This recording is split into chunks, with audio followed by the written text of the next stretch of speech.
All right, Savannah, welcome to the Savannah Business Showcase. I'm your host, Razz, and today I have a very, very special guest, Miss Melissa Gratias. She is an author, you told me something else earlier. I already forgot it. Coach, author. Speaker. Yes. Yeah, absolutely. All in the area of productivity. That's right. My passion. That's my love. I love helping business people be more effective, organized, and productive at work. Perfect. And we definitely all need that. For sure. A lot of people do, yes. Actually, I have a friend I want to introduce you to then. Oh, cool. Yeah. That said, before we get started officially, I always start my shows with a scenario. Okay. You walk through your neighborhood, a little kid comes up to you and says, "Melissa, you're my hero. I want to be like you when I grow up." So in the language that a 10 or 12-year-old can understand, what does it take to be Melissa Gratias?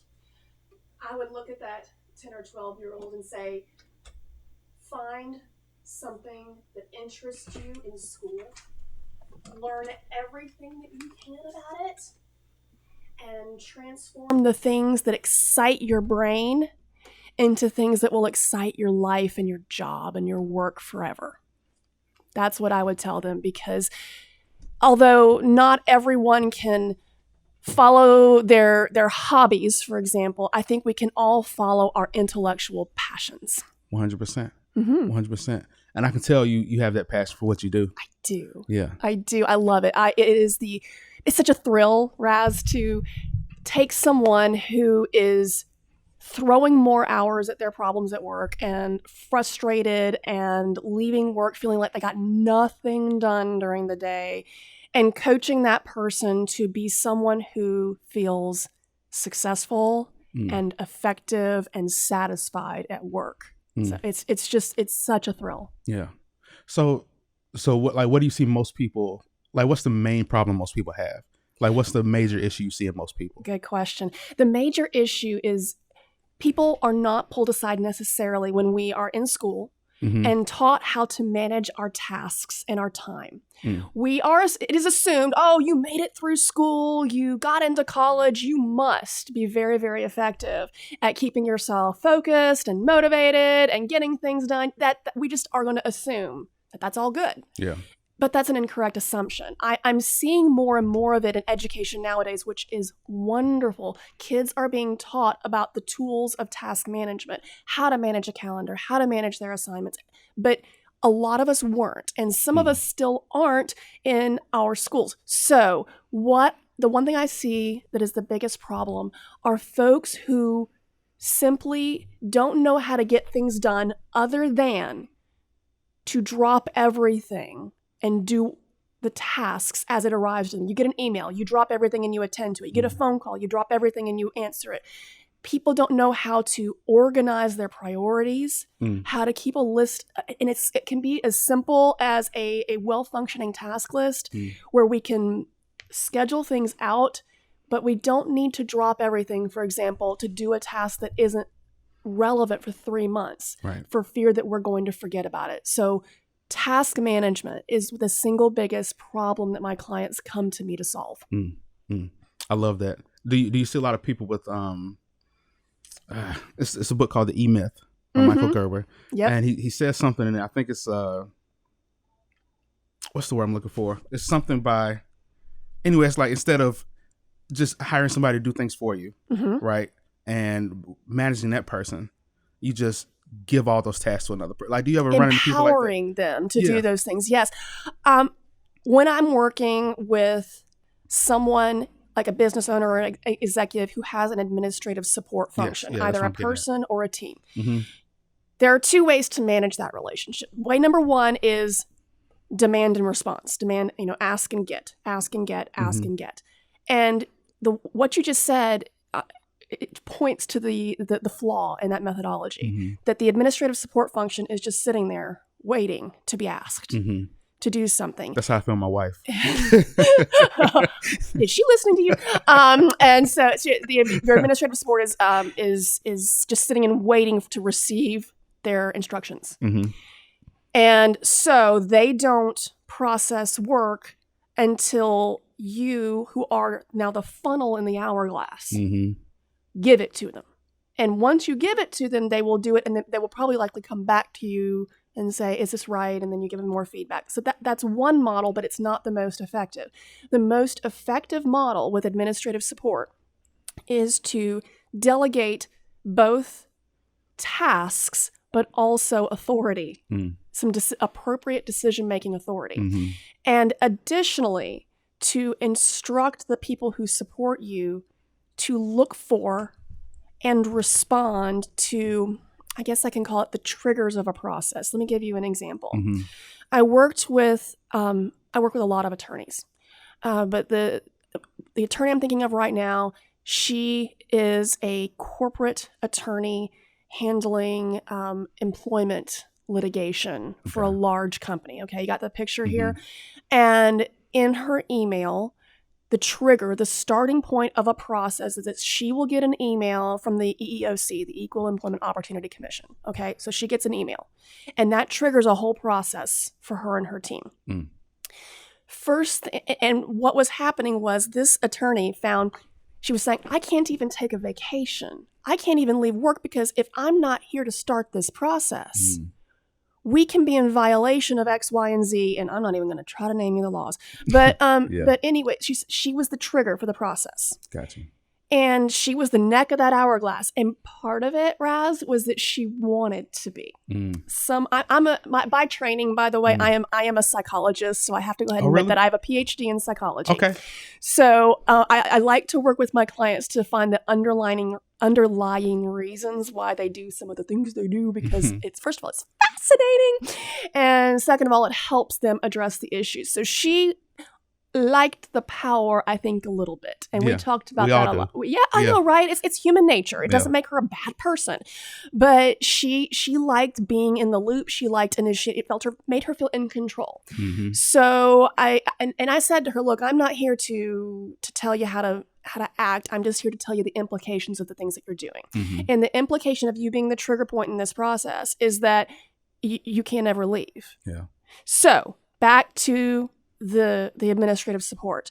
We reconfigured the process. First of all, we documented it. We took out I have a template for process documentation, and all the things that were swirling around in her head that no one else knew but her. Okay, because she was the single source of information about how to trigger this process. We took that out of her head and put it into a standard operating procedure document. And then we empowered her administrative support to go into her email, look for these emails from the EEOC, and trigger the process themselves. And all of a sudden, Razz, she was able to do strategic work, projects that she'd put on the back burner for years about how to improve things. It took her out of this day-to-day process triggering merry-go-round. And made her able to do a job that she actually started to love instead of being so administratively difficult. So, to summarize, 2 models, ask and respond, is one way you can work with your administrative support. But if you really want to take it up to the next level, give them the knowledge and the ability to do jobs that you are currently handling yourself. And you will find your productivity just skyrocket. I love that. That's absolutely, and that's exactly where I'm at. I'm trying to launch a studio. Yes. And congratulations. You are going to rock it. I know you are. I appreciate that. And I love you, Eddie. I'm just going to hold on to that. Oh, do it, man. Yeah. I'm in that same issue, right? Like everything's up here. Yes. And I have to figure out a way to put it down on paper, or maybe even on video somehow. Yes. For people. Yes. And I will say, even as a smaller business. I mean, this is the example I gave, Razz, with a large corporate, but I would like to highlight a local business owner in Savannah. Yeah, please. Her name is Kristin Baird, and she is a jewelry designer, and she won Best of Savannah this year. Nice. Kristin is not a client. She's a colleague. I'm a client of hers, actually, but I admire her so much. She's a graduate of SCAD, and she's actually stayed in town. Most of them skedaddle. Did you see what I did there? You see what I did there? Yeah. Skedaddle. But she stayed in town, and she runs a very successful jewelry design firm. I mean, Oprah wears her stuff. Okay, so Kristin and I are both in a business women's group together, and so I know her well and I admire her so much. And even as a business owner of a small group of people, of jewelry designers and that type of thing, she documents all of her processes. She documents them down so that, and her thing is, I do not want to be the only one who knows how to do something. And I interviewed her a year ago. And she'd be a good guest for your show, by the way. I interviewed her a year ago to ask her, how do you get so much done? And she uses technology. She uses Google Docs. When there's something happens, like a new process about mailing out stuff to clients, for example, she says, I do not want to be the only one who knows how to fill out the UPS form. So she writes it down so she can delegate it to her staff. And here's the thing. She did this a year ago, and now she's about to have her first baby. And her business is not going to hiccup at all because she has been so smart and so intentional about documenting processes. It's amazing. It is amazing. And for a person who's creative, yes, to be able to do that. I know, right? Creative people are like, oh, it would ruin my flow. But it's not. I mean, I worked with an artist in Chattanooga, Tennessee, very well-respected artist who had, wait for it, never used a calendar in his life. Wow. In his life. Now, what happened was an unfortunate situation because his wife, who did use a calendar and basically kept the family running as they have two boys, she got diagnosed with breast cancer. And all of a sudden, this family manager, the person who was the CEO of their family, couldn't CEO anymore. And he had me come in and say, okay, I need to know how to do this. And this creative artist, visual artist, made these amazing sculpture, painting, multimedia things. I taught him how to use a Google Calendar. And I said, okay, the first thing we're going to put on there is the boys' soccer games and practices. And he put it on his phone. And I said, okay, send the boys, to their email address, the invitations to these events so that they know when they are as well. And that man looked at me and started crying. He goes, I never knew how freeing this would be. As a creative person, I never knew how freeing it would be to not have to worry about all this administrivia dampening my creative spirit. And that's the thing, Razz. If we delegate the task of remembering stuff onto these productivity tools, it's the best gift we can give ourselves because I'm quoting David Allen, who's a productivity guru, who says the mind... Getting things done. Right. David Allen says the mind is for having ideas, not holding them. So if we are forcing ourselves to remember all of our tasks rather than putting them in a task management tool, if we're forcing ourselves, like this artist was, to remember all of our appointments rather than use a calendar, then we are allocating the vast majority of our creative strategic brain to rote memorization of stuff rather than the fun things, the being strategic and finding new solutions and all that type of stuff that makes life worth living and work worth doing. Yeah. Beautiful. Well said. Oh, thank you. The quote I was looking for earlier is delegation by abdication. Delegation by abdication. Right. Yeah. Like hiring somebody and then just giving them everything. Like that's bad too, right? That is. I have gotten flowers from administrative support people after I've worked with their executives and gotten the executive to actually document what he or she wanted done and how he or she wanted things done. I call it marriage counseling, and it's a support and expectations document. Delegation by abdication is the opposite of creating a support and expectations document. I like to work with people to say, all right, let's be real specific about the type of support you are asking for, your expectations of turnaround times and frequencies and all that kind of important and good stuff. Right. And you end up with, after one of these exercises with me, and I'm brokering the piece here, they end up with a 7 to 8 page Word document. And I have literally gotten flowers from the administrative support people who say, thank you. Yeah. I finally know that I don't have to read her mind anymore. Right. I don't have to guess what I'm expected to do. I can do my job and do it well. Thank you. So, and that's just, it's the gift that keeps on giving. Yeah. That's amazing. So you have a book. I do. I have a new book, and just, no, for something completely different, as they say in Monty Python, right? No, I do. I have a book. Serafina Does Everything. Serafina Does Everything. Yeah. Yes, and you read it to your kids. That's right. That's right. Yeah. You were nice enough to complete whatever surprise. Whatever. Just surprise. a gift. Yeah. So thank you for that. But it's awesome. Serafina Does Everything. It's a beautifully drawn, beautifully written book, I think it goes. I see now that it speaks towards productivity. It does. It does. Thank you. Yeah. Mm-hmm.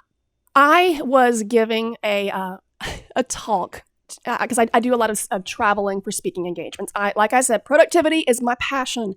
And I travel all over the country for speaking engagements. And I was at one of them. And it happened to be a room full of accountants. I mean, I speak to lawyers and accountants. And I speak at Volkswagen 8 times a year. I've got clients everywhere.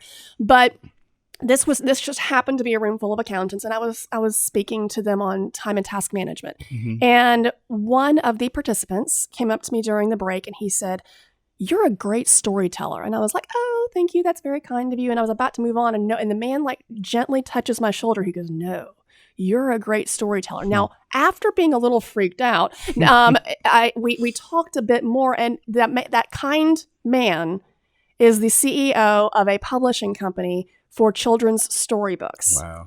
And he said, "I think that you have things to say to the younger generation because they need to hear everything that you tell adults. Are you interested in doing that?" And Razz, it was a very strange time for me. I had, when we moved to Savannah in 2015. Okay. And this was 2017.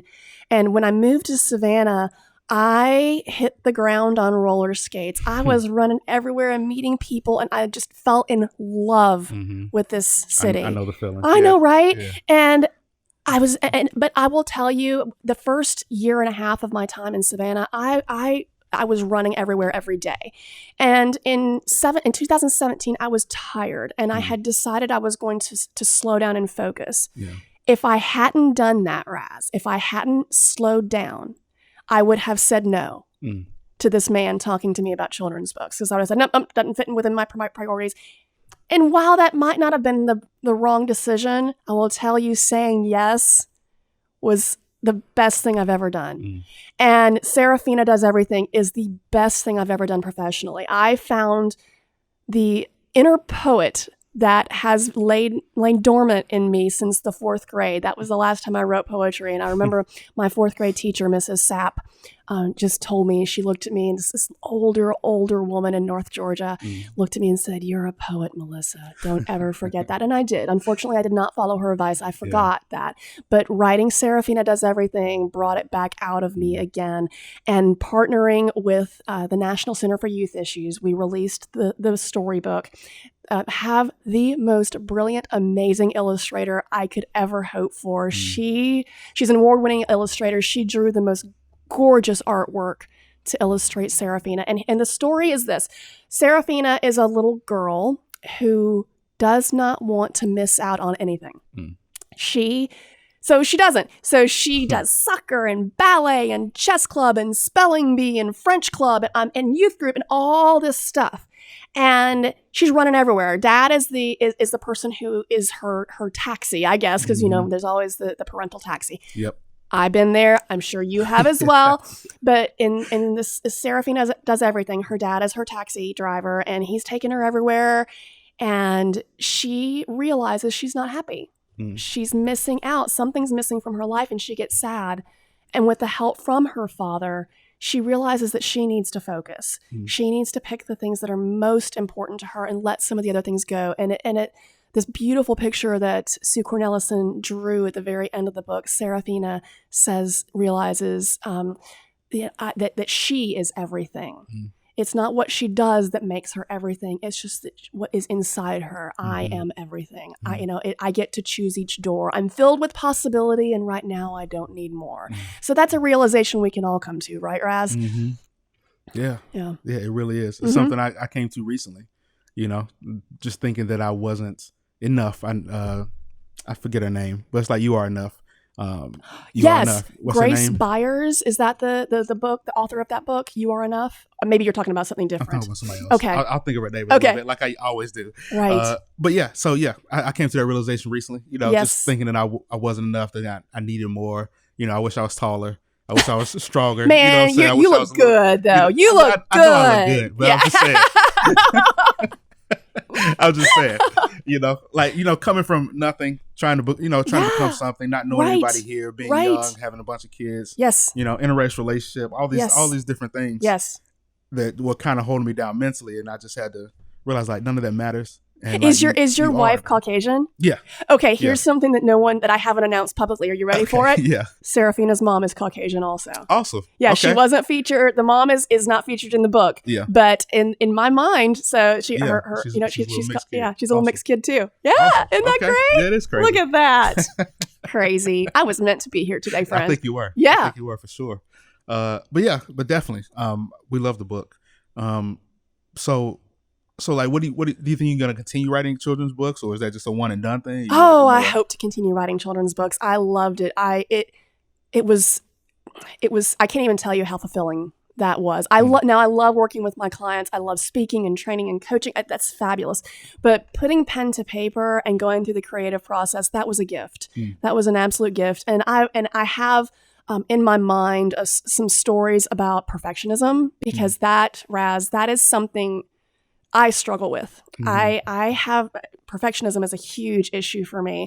I also have a story in my mind about procrastination that I want to tell, and another story about learning when to say yes and when to say no. Yeah. I think those are important things, because it goes back to what we were talking about earlier, Razz. We aren't necessarily pulled aside in school as young kids and taught what can happen if your life gets out of whack, if your life gets out of balance. And these patterns and behaviors, they start early. Now, yes, parents need to model things, and we parents, goodness knows, we are demonized for enough in this world, right? But my hope is that things that I write can help frame some important discussions for parents and their and kids, and maybe even give the parents a few things to think about for themselves. So yes, I would love to continue writing more storybooks. Yeah, that'd be amazing. My favorite class in college was poetry. Oh, are you a poet too? I think so. That's great. I love it. Yeah, I did see a meme the other day. It was like a guy getting tortured, and they were torturing him, and it was like, okay, well, we'll cut your finger. I'm sorry, this is graphic. No, do it. We'll beat you up. We'll burn your skin, all this stuff. And then they were like, we'll read your poems from high school. And like, okay, I'll give it to you. Don't do it. Don't do anything. Come and do anything to me. Just don't read. Now, I have to say, I have a box of some of my middle school poetry, and I would kill you dead if you found that box and thought to read it on this. You'd have an enemy. You'd have an enemy. Yes, sir, you would. Oh, I love it. That's fabulous. Yeah. So I feel you, but I definitely, that was one of my favorite classes. Yes. I had a teacher. He had like an eye patch. He was like just a really cool dude. Like, oh wow, yeah, he was like a real. It was the real deal, and he was really cool. And then one day I'm gonna try and reach out to him if I can find him again. Good for you. But yeah, I love it. I can see your new podcast, Razz the Poet. Yeah, that'd be cool. Razz, yeah. Spoken word poetry by Razz. Yes. You'd be my first guest. How about that? Fabulous. Yeah. Fabulous. Okay, cool. So we're gonna take a break in just a minute. Is there anything we left out that you wanna mention, or? I would just say that and also we'll get to like how people can reach you and everything. Okay, great. Yes, I would just say that it is back to school time, and I'm getting ready to send my kiddos to school, and I know everyone else is as well. And I was talking to my best friend about this, because the whole issue of balance is so important right now more than any other time of the year, is to not start getting your family into an unwinnable situation with your kids' after school activities. Okay. Now, I would love for you to read Serafina, your listeners to read Serafina to their families and use that to frame the discussion. But even if they don't, please don't get you and your kids in over your heads with feeling like we have to give them everything. Right. and we end up in a situation where they're trying to do everything. They're getting little depth on anything, and they and you are starting to see signs of stress. Now, so stop it before it starts is my first bit of advice. Second bit of advice is if you find yourself and your kids in over your heads on after school activities and commitments, don't be afraid to pull them out of things. It doesn't teach them to be quitters. We're so afraid we're going to make our kids quitters that we end up stressing them out and teaching them to be perfectionists. Okay, so don't be afraid to pull them out of things that are not appropriate, even though you have the best of intentions going in. Right. I agree with that wholeheartedly. I mean, we had my son and we did soccer and baseball, and as soon as soccer's over, you try something else. And I think we finally found his thing, and it's going to be swimming. Yes. It's my son's a swimmer too. Really? Yes. We're right I here. know, right, yeah, man. Here. I'm so glad to see you. Yeah. So we finally found the right thing. He loves it. Yes. We love it. Yes. The coaches are good with him and really like him. Yes. It's great for his energy. He's not because he wasn't focused enough for baseball. Got it. He wasn't really focused enough for soccer either. Right. I love the coaches. The coaches are good friends, but it just wasn't his thing. Right. So we finally found this thing. I think we're just going to stick with this one thing. Sweet. Because you can't do everything. You can't. Yeah. You have to find the one thing. Yeah. And we wonder how we end up with all these adults who are overcommitted, overstressed, and not happy with their lives. Well, it starts as kids. Yeah.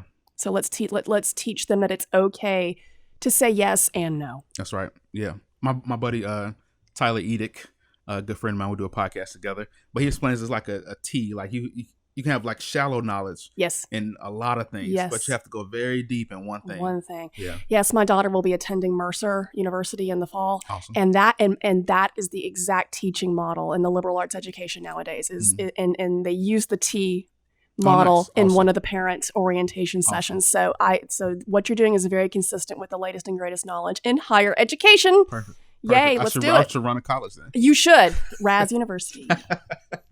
I like that. Are you? Are you? All right, cool. Well, thank you. Melissa, how can people reach you?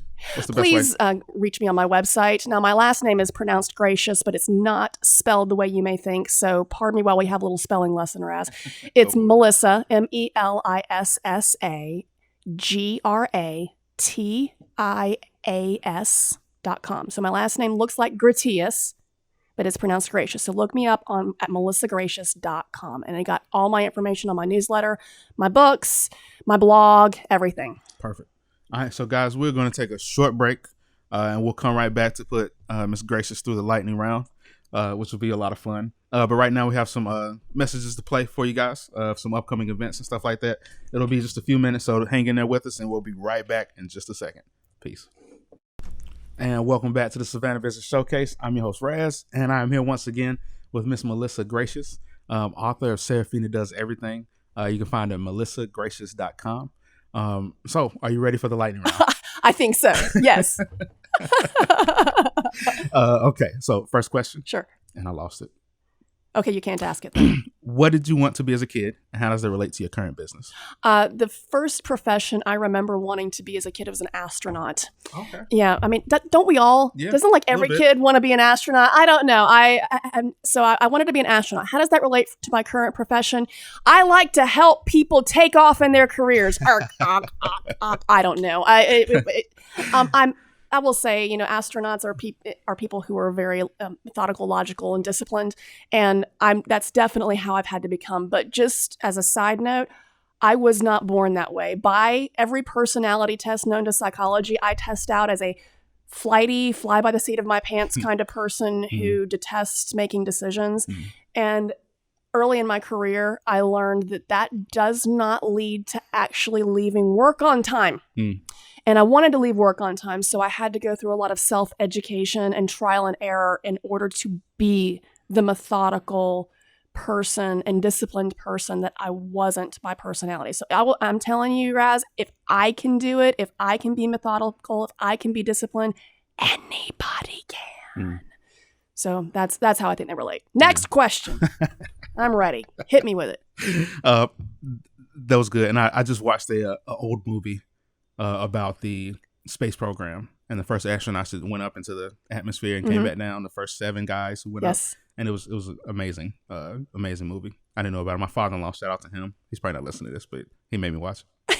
How have you approached failure in life? Oh, by doing it lots. I have a love-hate relationship with failure, and I've blogged about this quite a lot. And I started out wanting to write a huge magnum opus productivity book that would solve every problem ever known to work kind. And I hired an editor. I wrote a 35-page book proposal. I wrote sample chapters. I spent a good 2 years on this, only to send it off to publishers and hear, wait for it, no, and lots of no's. And I had not only set out to do this, but I had declared to all of my followers on social media, on my newsletter, on everything, that this is what I was doing. I was keeping them abreast of it. And then I had to go back, and I felt horrible. I felt so much like a failure. Having to go back and say, yeah, it didn't happen. Best laid plans didn't happen. Fast forward a couple of years ago, I saw a video by none other than Will Smith, who I think is just fantastic. And he was talking about failure, and he was quoting John Maxwell that said that something to the effect of fail early, fail often, but always fail forward. Fail forward, learn from your failures. And what was even more ironic was the day I saw this Will Smith YouTube video. It inspired me to write a blog post following up on my failure. What I saw was my failure. And so I had written half the blog post, and I was going to finish it the next day. Razz, I got a text from my daughter, who was at Savannah Arts at the time. Guess what was being filmed at Savannah Arts? Do you remember what was being filmed a couple years ago? Probably one of Will Gemini Man was being filmed at Savannah Arts. And she snuck onto the set. I'm just going to go ahead and say that. She did. And sure enough, she found Will Smith, and he was gracious enough to take a picture with her. Wow. And so the day after I had seen his YouTube video, I'd written half of this blog post about failure. My daughter texts me a picture of her with Will Smith. And that was my higher power telling me I needed to listen. I needed to listen to this. So I tell myself and my clients, strive for progress, not perfection. Strive for progress. And go for 80%. And a lot of things in life, it doesn't have to be 100% there. 80% is so much better. And it makes it complete, and completion is better than perfection. So my relationship with failure, I would say, is ongoing. It's ongoing. I'm still learning every day. And I love that. And like most people, they want to see your progress anyway. Right. Especially like with smaller brands or like, local brands. And that book that was the failure before, I ended up breaking what I'd written apart into 6 ebooks and put them on my website. There you go. And they're bite-sized pieces of productivity, and people love them. And I've been selling them for 2 years, and they sell beautifully. Probably better than that one magnum opus book would have sold. So it's really funny how things that we see as failures end up being just the right thing happened. That's right. So what advice would you give somebody that in your same situation where they have a book, it was on their heart, they wanted to, they felt that they needed to write it. Yes. And they tried to get it published and go the right avenues, and nothing worked out. Like, what advice would you give that person? I would say look for other ways to release your content. Because I let my book, because frankly, I had some Brene Brown shame going on there. What I was thinking of, Brene Brown. I had a feeling you were thinking of Brene Brown earlier in our conversation, but Brene Brown, I love her work on shame. I think I had a bit of shame going on with my book, and I let it sit on my computer for a number of years, and I should have never done that. I wish, because all of a sudden, when I pulled it back out and decided to break it apart, to blow it up and break it apart into 6 different ebooks, it was like, this was how it was intended to be all along. So look for, you have the content. Content doesn't have to be released in just one way. Right. It is so cheap and easy to create a blog, and you can copy and paste aspects from your book onto this blog, and you'll have blog content for like a year and a half. That's right. If you take an unfinished, unpublished book and convert it into your blog, you can. And then once you write the blog post, you film a video and talk, you elaborate. So maybe you read a paragraph from your chapter, and you talk about it on the video. I've done that with my books as well. So you turn them into videos, you turn them into blog posts. I mean, you turn them into podcast topics. Repurpose your content. Repurpose your content is the best advice I can give someone in that circumstance. Yeah. I think about that a lot too. I think I call it like Reaganomics. I call it Razzanomics. Like trickle down. I love it. Down economy. I love it. Yes. There you go. Start with the video. There you go. Like we're doing now. And 100%. Then you can turn it into a podcast. Just take the audio out. Yeah. If you want, you can have somebody transcribe it. You can take clips Too from much it and make work it a goes Instagram. into these individual elements just to present them to people in one way. People consume information in a variety of ways, and it's incumbent upon us who are creating content to deliver it to people in a wide variety of formats. Yeah, that's right. It's our responsibility. That's right. And especially when they might not see it on on one platform. You might as well put it on all of them. Right. Yeah. You're doing the right thing. Especially if you believe in your content and you think it's going to help somebody. You got to believe in your content if you want it to be out there. Yes, I hope that everyone would believe in their content. So I don't know. Some people shouldn't. Who influenced you early in life? Sorry, start again. Sorry. Somebody came to mind and I had to laugh. What's the question? Who influenced you early in life and who's your mentor now? Who influenced my earlier life? My grandmother, my beloved grandmother, my dad's mom. I was not only an only child, but I was an only grandchild to this woman. And she and her two sisters owned and ran a clothing store in North Georgia in the 1950s. Wow. Back when women couldn't even get loans from banks because we didn't have the brains to be business people. So they had to get their older brother to co-sign on the loan so they could even get a loan to start the clothing store. And these three women, they were amazing. They ran a successful clothing store. They went to market in New York City every year to buy inventory. They kept up with the latest fashions. It was a higher end clothing store in a small town that they ran successfully. Not only that, but Meemaw was the most loving, sweet, kind, generous woman that I've ever known in my life. She was tough. She was loving, and she's such an influence on my life, just both as a person and as a business owner. So that's the person that I am I am that person I am now because of her. And my mentors now, I have been so amazed at the ability to ask multiple people to help me with different aspects of my business. There's not just one person who comes to mind when you ask me that question, Razz. When I said earlier, I came to Savannah and I was meeting with all these people, I was getting advice from brilliant individuals like Diana Morrison and Marjorie Young and so many amazing, and Lydia Ramsey, amazing women in Savannah. And each of them gave me a piece of something that has been very, very important to my success.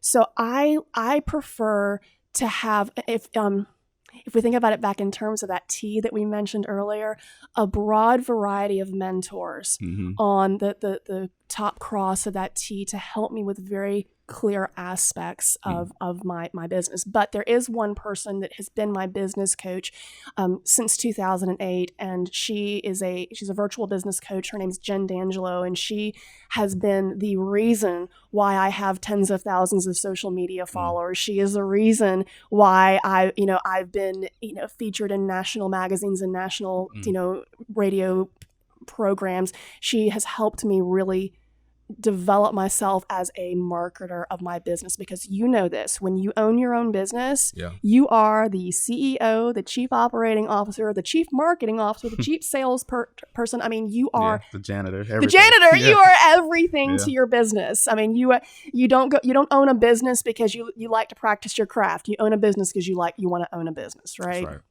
That's right. A few final questions before we get out of here. Favorite book? Oh my goodness. My favorite book. That's a good question. There's so many books that influence me. Or a great book you've read recently. All right. I will say my favorite books of all time are J.R.R. Tolkien's The Ring series. Okay. That I found pieces of myself. I found pieces of myself as a writer. I love imagination. I love stories that have an underpinning of faith in them and female empowerment. And I just, so fantasy sci-fi, I'm a total fantasy and sci-fi geek. Okay. Yeah. Nice. So did you like, are you a Game of Thrones fan then? Yeah, I did. I liked it. Yeah, it's fabulous. Such a great story. How about the ending then? I know that's what everybody. I was fine with it. Yeah. I thought it ended quite well. I know there's a lot of controversy there, but I thought it wrapped up not so. I wish that George R.R. Martin had actually written the final books, because that's the part that's the biggest disappointment for me, because I liked the books so much. But I thought they did a fine job. Yeah. I think they were just tired of shooting it. I'm sure it's a very complex thing to stage. Yes. Yeah. And I love the final season, but like that last episode, I didn't. Not your thing. Not my thing. Maybe two more. Is there a quote that's always been a mantra that you live by? Yes. Yoda. I warned you. Do or do not. There is no try. That has been a quote that has been so critical to me. And I'm a child of the 80s. Okay. So that I'm going to quote also the Karate Kid. Okay. With a similar thing. Mr. Miyagi and Daniel are having a conversation, and they talk, and Mr. Miyagi is saying, when you're walking on a road, I'm paraphrasing, when you're walking on a road, either walk on the left side. Okay. Walk on the right side. That's okay too. Walk in the middle, you get squished like a grape. Take a stand, take a side, make a commitment. That's this do or do not, there is no try. Saying, well, I'm going to try to do that, or postponing a decision on something is just as much saying, I'm not going to do this. I'm not going to commit to it. For me, it's the coward's way out.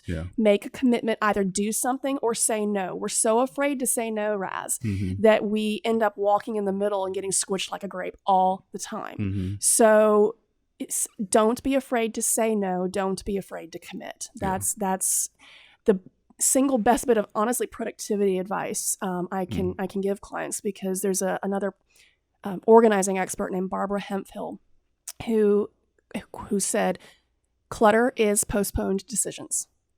Whether it's physical clutter like paper or my husband's golf club collection, or it's mental clutter. Postponing decisions over and over again is what leads to clutter. It just lets things amass in our lives and in our brains. And we need to decide, yes, I'm going to do this, or no, I'm not going to do this, and trust ourselves that those no's, when we say no, that it was the best decision we could make at the time, and be okay with it later on. Beautiful. Before I ask the last question, once again, thank you for being on the show. Oh, it's been a pleasure. Thank you for covering that. I really appreciate it. It's been awesome. How can people reach you? On my website, melissagracias.com, MELISSA. And my last name, although it's pronounced Gracious, it looks like Gratias. So it's Melissa Gracias, GRATIAS.com. That's my website. Perfect. Yeah. Thank you. Last question. Sure. If you had a superpower or ability, what would you choose? Teleportation. I can say that so easily and quickly. Teleportation. My family talks about this all the time because we're a bunch of geeks. Okay. My husband would fly. My daughter would have, she would be able to read people's minds. My son, because he's a swimmer, he would be able to swim, like he had a motorboat on the back of his legs. I would teleport because I hate driving places. I think it'd be so much more productive just to teleport everywhere that I would want to go. Teleportation every day, twice on Sundays. Teleportation. Somebody invent it. Somebody out there, please invent teleportation. Perfect. Thank you. Thank you for being on the show. I really appreciate it. It's been fun. It has been fun. I had a gig I could have went to today. I thought about canceling, but I'm so glad I did. Oh, me too. Yeah, me too. 100% worth it. Yay. Thank you, Melissa. Best wishes to you, Razz. And thank you everybody out there for listening. This has been the Savannah Business Showcase. I'm your host, Razz. And as always, be the change you want to see in the world. You don't have to have $1 billion to change the world. You can just go down the road and tell somebody you love them. So I love you guys, and I will see you next week. Peace out.